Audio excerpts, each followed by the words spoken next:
Former Australian Prime Minister John Howard has praised Queen Elizabeth II's dedication to serving the UK and the world. Howard reminisced on his encounters with the Queen and also shared his thoughts on the new king.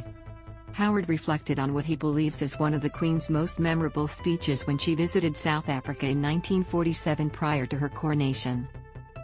Live updates: Aussie politicians pay tribute to the Queen. She said her whole life, whether it be long or short, would be devoted to the great, as she described it, then to the imperial family. How true that turned out to be, he said. Howard said the Queen's last act in receiving Liz Truss as the new Prime Minister proved her dedication to duty. The fact that occurred just 2 days before she died was in many ways a metaphor for her whole life, he said. She saw service, commitment to duty, doing the right thing constitutionally, and always understanding she was monarch by the free will and consent of her people, not by any divine right. She had a great sense of humor. Howard also affectionately reflected on his encounters with the Queen, however said it was impossible to pick his favorite.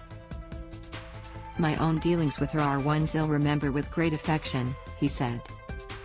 She had a great sense of humor, she had what seemed to me a great curiosity about Australia, she understood different features of Australian life. Howard said although the Queen didn't share the same sporting passion for cricket, they did share some happy moments at the Ashes.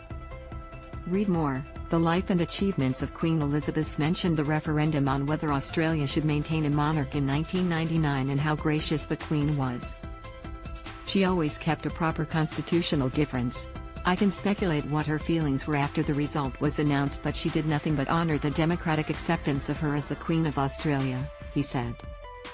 She had that great capacity to put people at ease. The former Prime Minister flagged one particular meeting with the Queen when Commonwealth heads of government dined in Edinburgh. Halfway through the dinner, the Queen and Jean Chrétien broke into French for several minutes, he said. My schoolboy French wasn't much good, but I don't think there was anything very controversial being said about the other guests. She had that great capacity to put people at ease. Read more. What happens now the Queen has died? Howard says Charles will be a different ruler to his mother as Charles takes the throne as king. Howard said he expects him to do the job conscientiously and differently to his mother. His life has been all about preparing for it.